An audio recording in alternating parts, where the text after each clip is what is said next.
Hello दोस्तों, exam विहार YouTube channel में आप सभी का स्वागत है। दोस्तों, जैसा कि आप जानते हैं कि 64वीं बीपीएससी मेंस का जो रिज़ल्ट है वह 15 जुलाई तक आने की संभावना है। और आपके मन में ये सवाल होगा कि इस बार इसका कट ऑफ क्या जाएगा। तो चलिए हम कट ऑफ्स देख लेते हैं कि इस बार जो एक्सपेक्टेड कट ऑफ है वह क्या रहने वाला है। दोस्तों, आप सबसे पहले हम यहाँ पे जीएस पेपर 1 और जीएस पेपर 2 के साथ साथ कुछ ऑप्शनल पेपर्स की भी बात करते हैं कि इन पेपरों में जो औसत जो नंबर्स हैं वो कितने रहने वाले हैं। तो दोस्तों, जीएस पेपर 1 की बात करें जिसमें कि हिस्ट्री, स्टैटिक्स और करंट का सेक्शन होता है, उसमें अगर हम देखें तो इस बार जो जीएस पेपर 1 में जो एवरेज मार्क्स हैं वे आप 155 160 के बीच में रहने वाले हैं।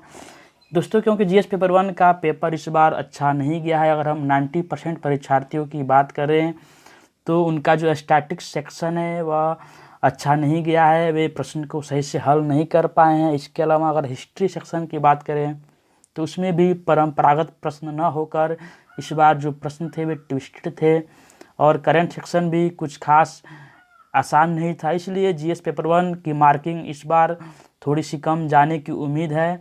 155 से 160 के बीच इसकी एवरेज मार्क्स रहने की अनुमान है। इसके बाद अगर हम जीएस पेपर 2 की बात करें तो जीएस पेपर 1 की अपेक्षा जीएस पेपर 2 कुछ अच्छा गया है और यहाँ पे अच्छी मार्किंग हो सकती है। यहाँ पे देखें हम 170 से 175 180 तक इसकी मार्क्सिंग हो सकती है। इसके बाद अगर हम कुछ ऑप्शनल पेपर की बात करें जैसे कि हिस्ट्री में इस बार अगर हम देखें तो इस बार ही पेपर आसान नहीं था, प्रश्न टफ थे।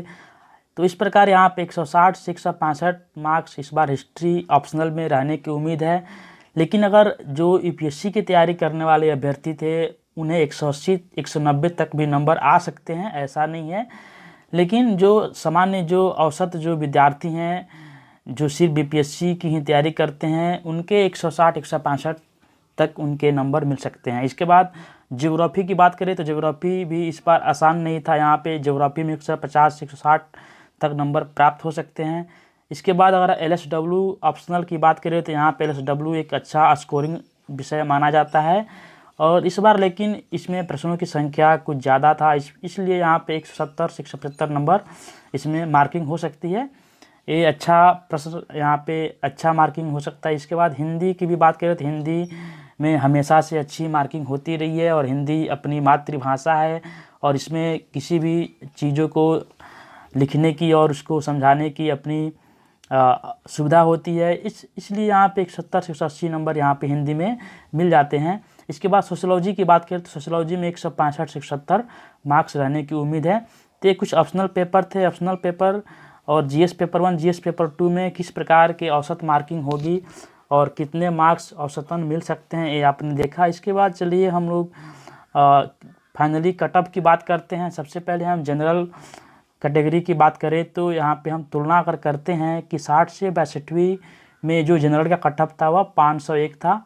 इसके अलावा 63वीं में जो कट ऑफ था वह 504 था। तो इससे अगर हम तुलना करें तो इस बार चूँकि सीटों की संख्या काफ़ी ज़्यादा है इनकी तुलना में, तो 64वीं में जो जनरल का कट ऑफ रहने का अनुमान है वह 475 से 480 तक रहने का अनुमान है, और 5-4 नंबर आगे पीछे कर सकते हैं।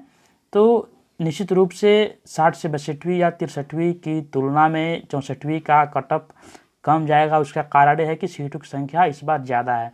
और इसके बाद अगर हम देखें बीसी कैटेगरी को, हम अगर देखें तो 60 से 62वीं में बीसी कैटेगरी का जो कट ऑफ था वह 480 था, वहीं 63वीं में 491 था।